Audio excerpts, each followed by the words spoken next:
as long as a quorum of 2 commissioners is available to conduct the business of Jackson County. Your Jackson County Commissioners broadcast this meeting over Rogue Valley Television, and it's available for live streaming and review at jacksoncountyor.gov. Under the Government tab, under Recorded Meetings, click on RVTV Live Streaming. The types of business that occur at this meeting include public hearings, official voting on actions by the Board of Commissioners, presentations by departments of the county, and recognition of service that makes our county great. Agendas of the meetings are posted on the Commissioners' Bulletin Board and released on the county website and through local media in the time required for public notice. Many of the conclusions on the business presented to the Board of Commissioners have been discussed in detail and prepared by the Administration Office and staff prior to consideration at this meeting and the official vote. These prior discussions also have been properly noticed and the work done in a transparent manner. We encourage you to come and experience the process by attending any of these meetings or watch online at jacksoncountyor.gov. And now, your Jackson County Commissioners, Dave Dodderer, Rick Dyer, and Colleen Roberts, working for you. Well, good morning, everyone. It's 9:30, so we'll call the Board of Commissioners regular meeting for May 29th, 2024 to order. We're live here in the Courthouse Auditorium and on Zoom, audio-video conference. And we'll start today's meeting with the Pledge of Allegiance. If you'll please stand and follow me. I pledge allegiance to the flag of the United States of America and to the republic for which it stands, one nation, under God, indivisible, with liberty and justice for all.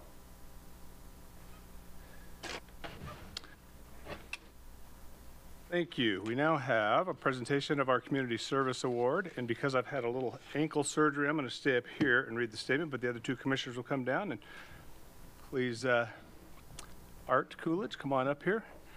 And Jennifer, I don't know if you're going to come up as well, but please do.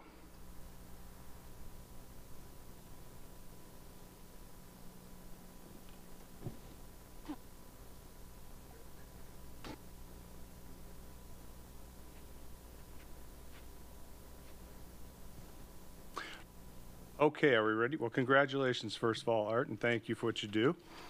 And the Community Service Award for May 2024, presented to Art Coolidge of CASA of Jackson County, presented this day, May 29th, 2024.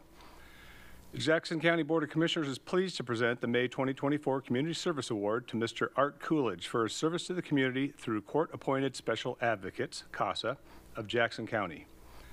Mr. Coolidge was nominated by Ms. Becky Jones Longden for his 19 years of working with CASA as a volunteer. In addition to being a CASA volunteer, he has been the sexton at the Antioch Cemetery for the past 13 years and recently became director of the Antioch Cemetery. Mr. Coolidge is also a math tutor in the community and loans out a portion of his land and the use of his cabin to students from the UC Davis Graduate Group in Ecology. Mr. Coolidge's tireless work as an advocate for children and adolescents has done much to reduce the anxiety, fear, and confusion that children and adolescents in the welfare system often experience. In his time as a CASA volunteer, he has advocated for 35 children, most of whom he still communicates with today. Mr. Coolidge's case can last anywhere from 10 months to 5 years, and he continues to support and advocate for these young people long after their cases are closed. As a sexton for the Antioch Cemetery, Mr. Coolidge assists with burials, family plot selections, maintenance, and helps organize volunteer cleanup days at the cemetery. As director, he assists with the daily needs of the cemetery, such as annual reporting, tax forms, and insurance. In addition to his work at CASA and his service to the Antioch Cemetery, Mr. Coolidge also donates a portion of the land to the Southern Oregon Land Conservancy and is currently hosting a GGE grad student and her interns while they conduct research for a thesis project. Mr. Coolidge has received a CASA Appreciation Award for his tireless work and is well known for his humility. The Board of Commissioners is grateful to Ms. Jones Longden for bringing Mr. Coolidge to our attention, and we are pleased to recognize him for his contribution to Jackson County. We believe Mr. Coolidge's efforts distinguish him as a citizen worthy of this May 2024 Community Service Award. Congratulations. Thank you. It's pretty hard to add on to all of that, but I think as I was discussing with some of your colleagues there, you know, it's really important that we recognize folks like you who operate somewhere where a lot of people don't see what's going on, but they know that you're making this community a better place. And thanks a lot for everything that you do. You will get a chance to speak, though. I just want to add congratulations and thank you for all you do and the impact you make in so many lives. I think, and that follow-up that you have with those young people is just so valuable, and the impact to Jackson County. Just thank you and congratulations for being our Community Service Award for May. May or June? May. We're almost done with May, you know. That's amazing. Anyway, thank you. You're involved. Your breadth of what you do is just incredible. I think it's the neat thing about bringing these awards forward to see what all is being done in the community that would otherwise go unnoticed. So thank you and congratulations. We give it to Jennifer first, and you get the final rebuttal word. Well, Art has been here longer than I have, which I can't say that about too many people. And I think he's actually just hit 20 years. Everything he does for the kids is above and beyond. All our causes are amazing. But when we have a tough case and it's an older youth, we call Art, and he has never said no.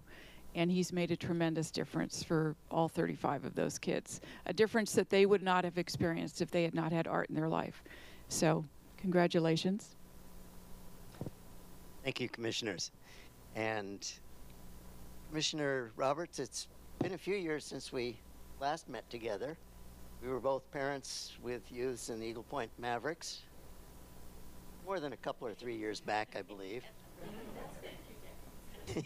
Yes. But many of the youths are not as fortunate as our own progeny in terms of the homes in which they've been raised. This is where, unfortunately, the need for the CASA steps in. I was encouraged to become a CASA when I was a part-time math teacher at the Rogue Community College. The encouragement was indirect in the sense that Rogue Community College imposed a requirement that you work for no pay as a condition of employment there.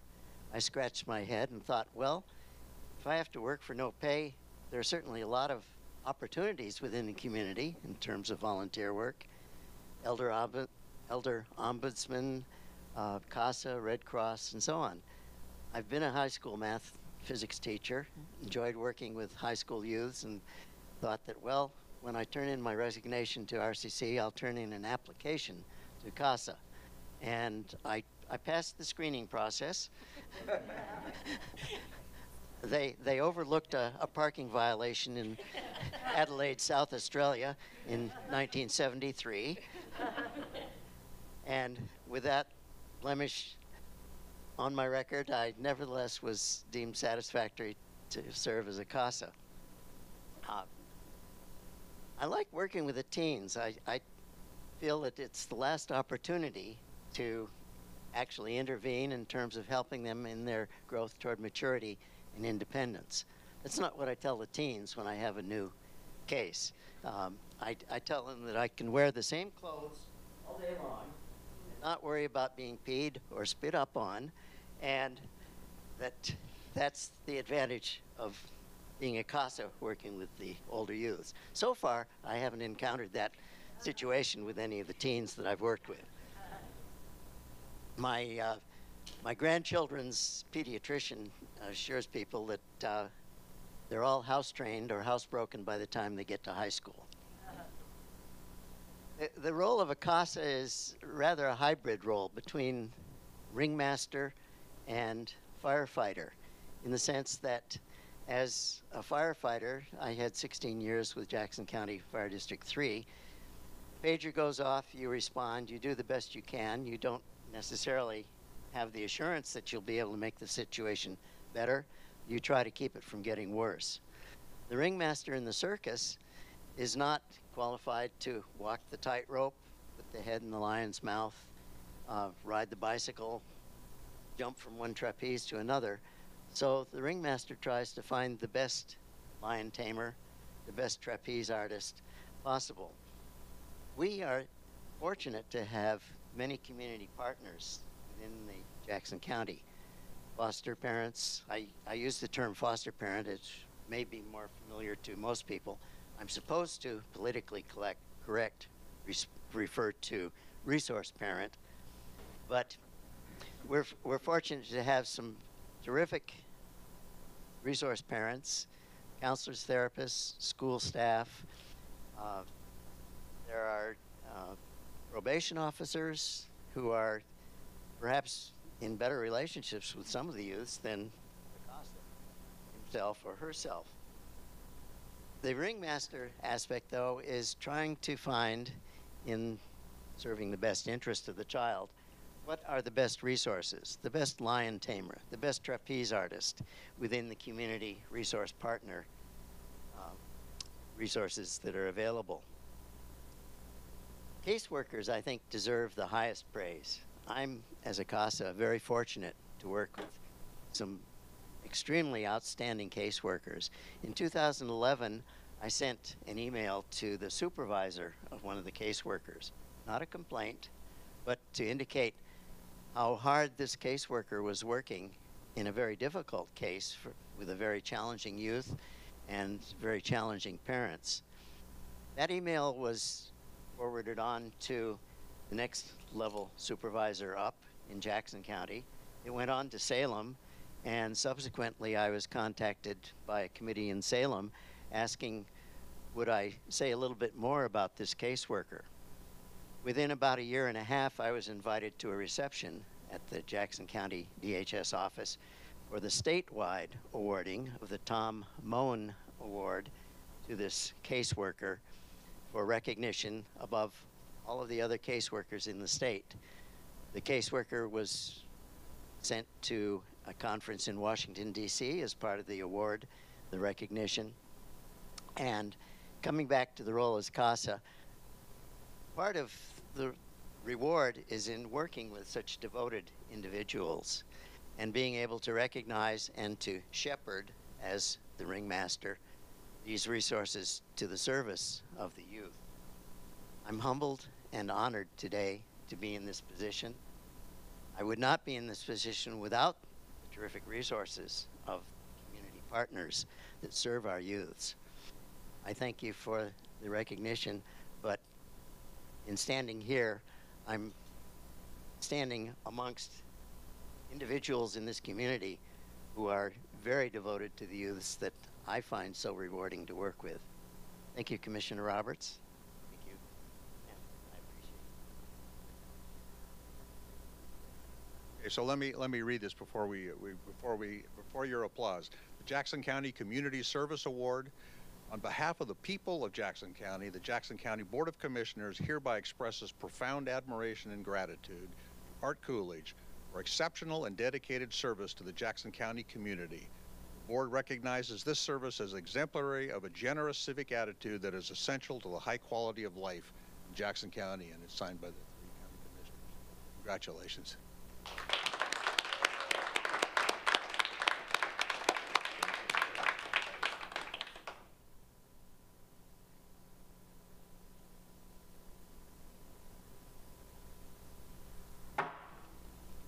Well, thank you very much. I imagine there's not too many things more difficult than being a math tutor, but I know having 35 kids as a CASA is definitely much more challenging, but infinitely more important, so thank you.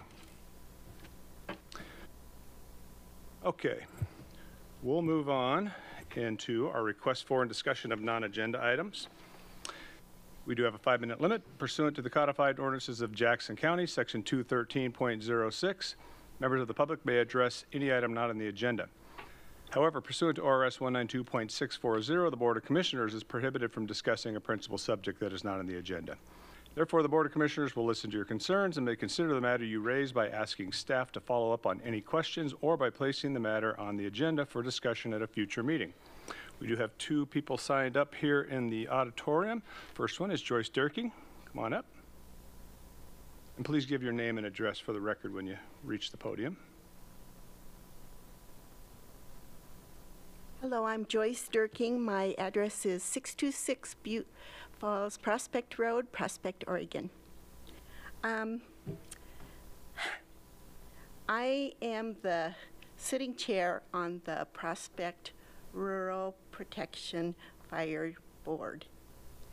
And I have sent a letter. It was addressed and handed to this board last Tuesday, May 21st, requesting that you assist us in appointing and filling the 2 vacancies on our board. Edmund Burke wrote, "All that is required for the triumph of evil is for good men to do nothing." I say that because I am not an outspoken person or a person who likes to be out there in any position that might become adversarial. But here's where we find ourselves. I have spoken with Roy Emery, our senior consultant for OSDO board. He's the person we're supposed to call and talk to if we have questions. And he has informed me that to the best of his knowledge, ROS 198.32, which states, if a majority of a membership of the governing body is vacant or a majority cannot agree, vacancies shall be filled promptly by the county court of the county in which the administrative office of the district is located. And to the best of his understanding, that means that it is, if we request it, your responsibility to assist us in this process. I've spoken with Joel Benton, the attorney. 3 months ago, I came in here and I asked, what is the process? What would it look like if we asked for your help? Because one of the board members resigned in October. We haven't been able to fill that position. And one resigned the end of February, and we haven't been able to, in February, and we haven't been able to fill that position either. So I came and asked Joel what the process would be, and he said that the board would have to send a letter requesting, or request this formally as a board, and that then you would ask for applications and you would seek public input into this. So that's where we stand right now. We're a 5-member board, but there's only 3 of us there. So, and all our decisions have to be unanimous because that would be 3 out of 5 people. So that's where we stand right now. So we are requesting your help in this. Thank you. Staff, would you like to? We want to wait till the end of public. Sure, we can wait till we're done. All right. Next up, we have Michael Gatewood.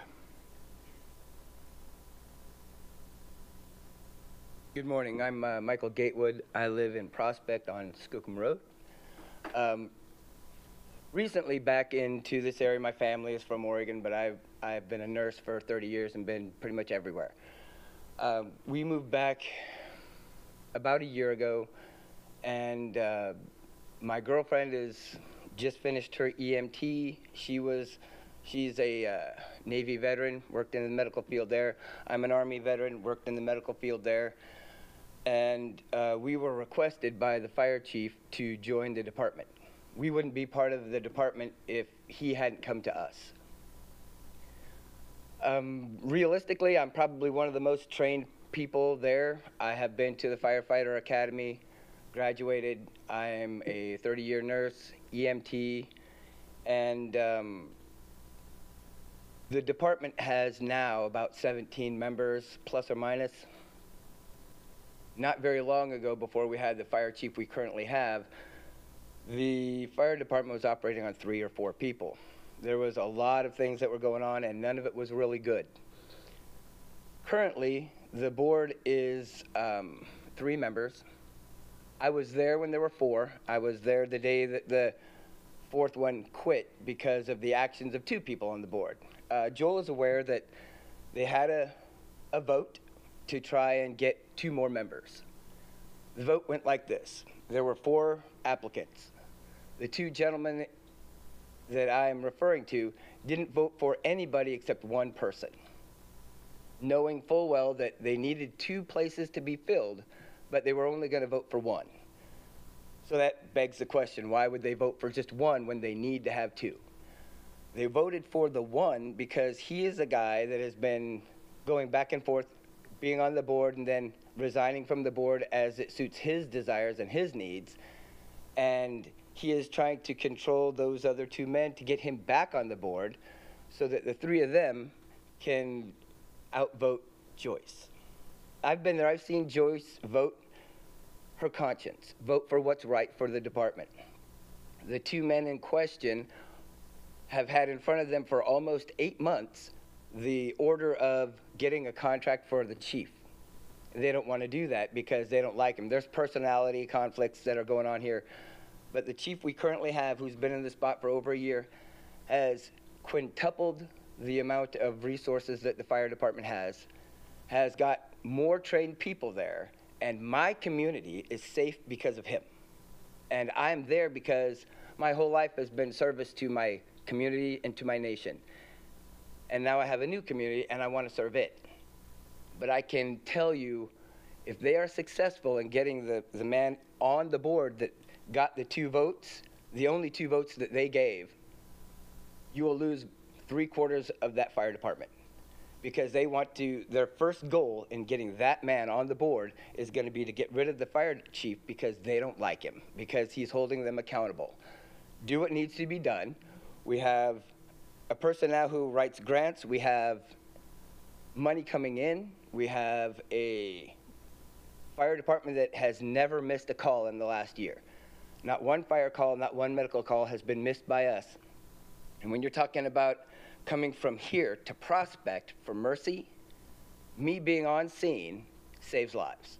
And I've done it more than a few times, and I've responded to more than a few fires where we have saved property because we're there. We've saved lives because we're there.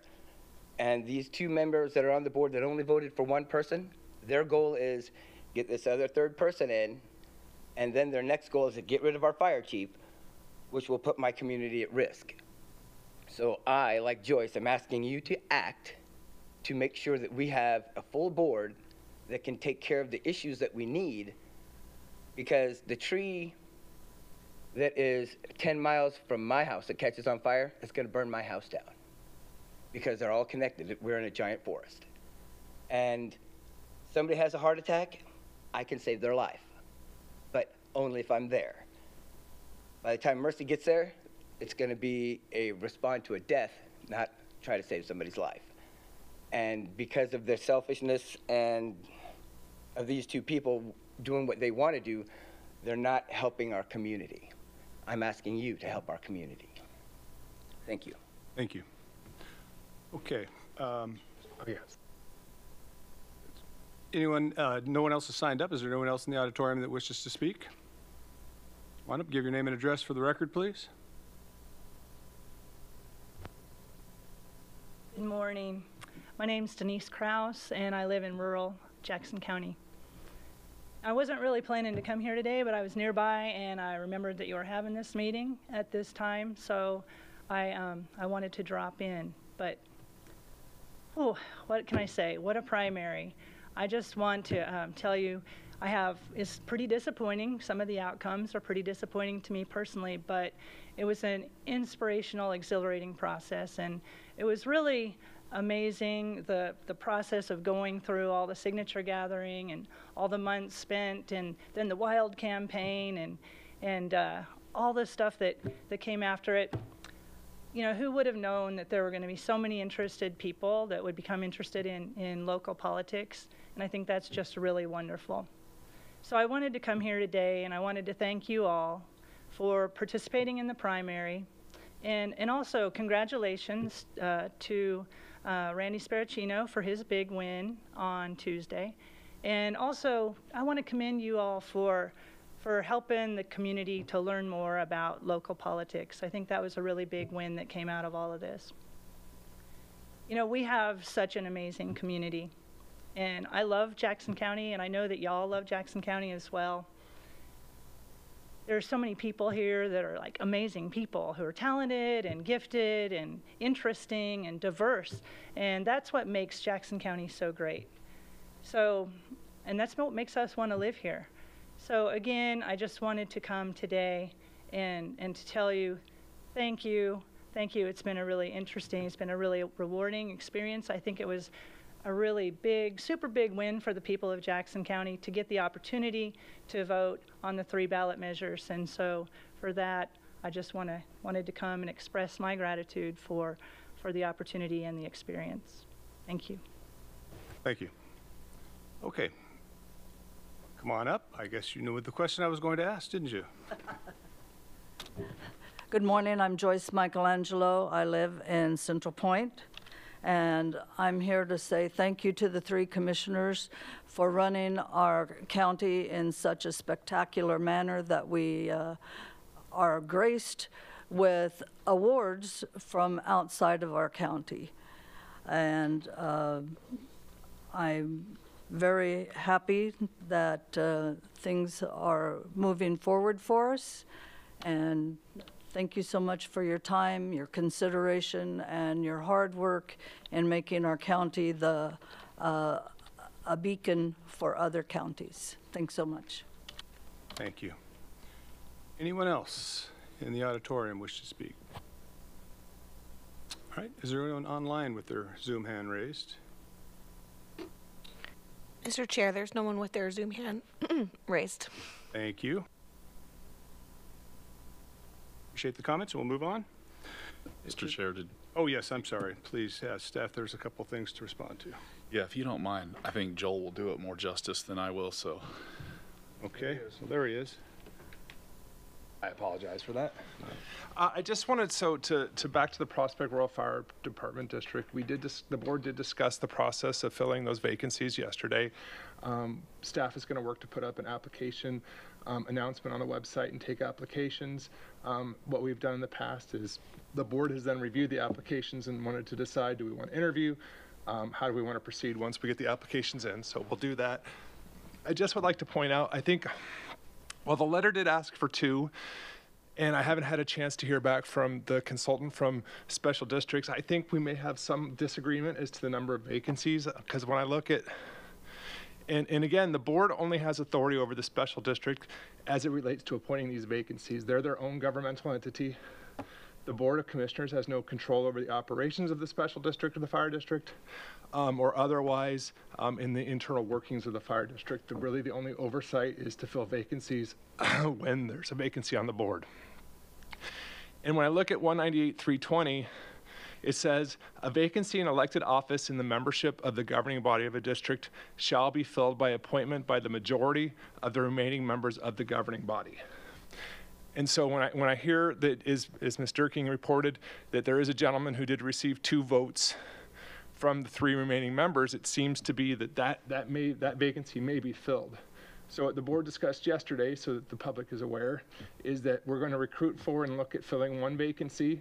At this time, we'll take as many applications as we receive, and as we work through the process, we may see if we can come to an agreement on how many vacancies there are to fill. Can I just add something? Please do. And Joel can explain this a little further. For general operations, it is the majority of 3 of 5 members. But for this specific purpose, there's a specific ORS that says of the remaining members. So when you had 2 of 3 that voted to fill a position, that's what Joel is explaining. That We're done. We don't have. Yeah, I'm sorry. Totally understand. Thank you. I'm sorry, but we can't have back and forth on this, but thank you. And I would like to say, regardless of our desired outcome, we need to follow statute. That's our obligation. There will be no fire department from this point forward. Thank you. Okay. Would you like to finish for the? Yeah, I was going to say, so the board will proceed with filling 1 of the 2 positions. And again, it is just to reiterate, and I know that the gentleman from the audience just said something, but the board only has authority where the Board of Commissioners, I should say, only has authority where the statute gives the Board of Commissioners authority, because the special district, all special districts, be it the fire district, be it the library, RVTD, all of those special districts are independent governmental entities who don't fall under the authority of the county as an entity or the Board of Commissioners. So we're operating in a very strict legal circumstance as only authorized by the ORS. I appreciate the explanation. Okay. Oh, go ahead. Question, Go ahead. clarification, but you're still waiting for official response on the possible vote on the one. Is that true? So my understanding is that one gentleman that the member of the public spoke about did get 2 votes. I don't know how so the fire district is going to resolve that. Again, I have a call in, or I've been emailing, I shouldn't say a call, I've been emailing with the Special District Association. They may have additional knowledge that I don't have that would indicate that 3, if there's 3 of 5, that all 3 have to fill the vacancy. So I as I tell you all the time, I do the best job I can, but I don't pretend to know everything. So at this point, my advice to our board, because that's who I provide advice to, is that I believe that there's 1 vacancy. However, as we talked about yesterday, and I'll reiterate today, if I can change my mind, if there's some additional information that would indicate that for some reason that majority vote for that 1 gentleman to fill one of the 2 vacancies failed, then the board would then, of course, fall within the statute and have the authority to fill both of them. Great, thank you. Thank you. All right, we will move on now into the consent calendar. This week it consists of the minutes of meetings of the Board of Commissioners work session of May 7th, 2024, the Board of Commissioners regular meeting of May 8th, 2024, and the Board of Commissioners staff meeting of May 9th, 2024. And I will move approval of the consent calendar. I will second. Commissioner Daughter? Yes. Commissioner Roberts? Yes. Commissioner Dyer? Yes. Thank you. No public hearings scheduled today, so we'll move on into discussion and deliberation items. First item there is an order authorizing a construction contract with LTM Incorporated, doing business as Knife River Materials, for the additive bid schedule, utilities, non-AIP. And this is order number 102-24. Mr. Jordan. Yeah, Mr. Chair, members of the board, our airport did solicit bids for the taxiway B3 construction, taxiway C1 extension, and general aviation apron expansion, and also the subsequent additive bid schedules at the Rogue Valley International Medford Airport. An invitation to bid was published in the February 28th, 2024 edition of the Rogue River Press, and also the edition of the Daily Journal of Commerce, also posted to the Jackson County website. On February 28th of 2024, we received 1 bid from LTM Incorporated, doing business as Knife River Materials. The bid amount was $7,123,407. Our engineer's estimate was lower than that at $6,715,010. LTM, doing business as Knife River Materials, submitted the sole bid. They're qualified to perform the work, and they should be awarded the contract. This is for utility work set forth in the additive bid schedule. Under utilities, as you mentioned, it's non-AIP, meaning non-airport improvement program eligible, in the expense of the amount $1,228,724 of that total amount I indicated. It's a portion of the scheduled work and will be paid with airport funds. The remaining work of that total bid is eligible for reimbursement of costs by the Federal Aviation Administration Airport Improvement Program grant program, due to the need for the utility work set forth in the additive bid schedule under the utilities non-AIP to begin in February or in 2024 construction season. This is the initial construction contract only for that portion. The remaining portion of the project will be under a separate contract, and it will be contingent upon FAA authorization of grant funding. Term of the contracts upon execution with completion within 190 calendar days. The expense for this portion under a separate contract is $1,228,724. This will come from funds of the Airport Enterprise Fund. It is budgeted. And I just want to simplify this project by saying we're doing a general aviation expansion, and this will allow all the utilities to come to where that expansion will occur. That'll include ramp expansion. It will be behind, the utilities will come from behind the tanker base out to in front of the tanker base where there's only dirt right now, and it will allow us to build hangars along with the apron expansion, and I do recommend your approval. Great, thank you. Any questions? No, I'll move to approve Order 102-24. Second. Commissioner Roberts? Yes. Commissioner Daughter? Yes. Commissioner Dyer? Yes, thank you. On to the next item, which is an order authorizing a purchase order under Oregon State contract with JKC Ashland 1F LLC. This is order number 103-24. Mr. Jordan? And Mr. Chair, Jackson County Motor Pool under our Roads and Parks Department has been working to purchase 4 pickup trucks. This will be to replace units 6113, 6114, 6115, and 6116. Under the State of Oregon solicitation number DAS PS-2295-20 and a price agreement PO 10700-00007, JKC Ashland 1F LLC's offered to sell the county the 4 pickups with pricing that will include all taxes, Department of Motor Vehicle registration, and delivery fees. It's a total expense of $206,028, and the funds will come from the Motor Pool Fund, and I do recommend your approval. Thank you. Any questions? No. I will move approval of order number 103-24. I'll second. Commissioner Daughter? Yes. Commissioner Roberts? Yes. Commissioner Dyer? Yes, thank you. Last item on our agenda today is an order authorizing a purchase order under Oregon State contract with Ennis Flint Incorporated, and this is order number 104-24. Mr. Jordan? And Mr. Chair, members of the board, our Jackson County Roads and Parks Department, as you know, is focused on maintaining our public road system. This does include ensuring that the striping on the roadways is significant to the safety of Jackson County roads. Each year, paint is purchased to maintain various roadways and to stripe any newly paved roadways. In this case, the paint will be ordered in 2 shipments, has been included in the adopted budget for fiscal year 23-24 and the recommended budget for fiscal year 24-25. It's an expense of $517,215,000 come from the road funds, and I do recommend your approval. And if you want the ride of a lifetime, because I've participated in striping the roads in our paint striper, it's very interesting, and you move down the road and the paint drops, and it's a pretty cool deal. So Always been a dream of mine. yeah, I think you should do it. I may have to. I was up Dead Indian this weekend, and I noticed it's about time for those to be painted. I can only imagine driving up and down Dead Indian Road and Memorial Road, I should say. All you have to do is call and ask. They got room for one, one at a time. But I'm going to do that. it really is pretty interesting to see how quick. It's not like around the city when they stripe. I mean, you're moving down the road, and it's all laser guided, and it's pretty interesting. Well, with that, I will move to approve Order 104-24. Second.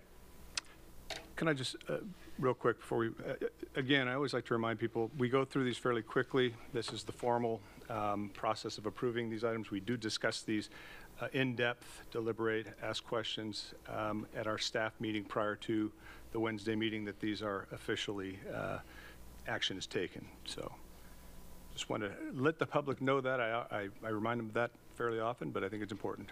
We didn't talk about riding on the paint truck, though. That we didn't. That we did not. That's new today. Yep. That is new. All right. I know. Thanks for adding that, Danny. Commissioner Roberts?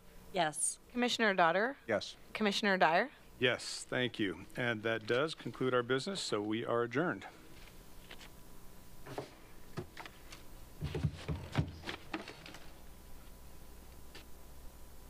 Welcome to this week's Jackson County Board of Commissioners meeting. This meeting is held in the Jackson County Courthouse Auditorium at 10 South Oakdale in Medford. This meeting is held every Wednesday morning at 9:30 as long as a quorum of 2 commissioners is available to conduct the business of Jackson County.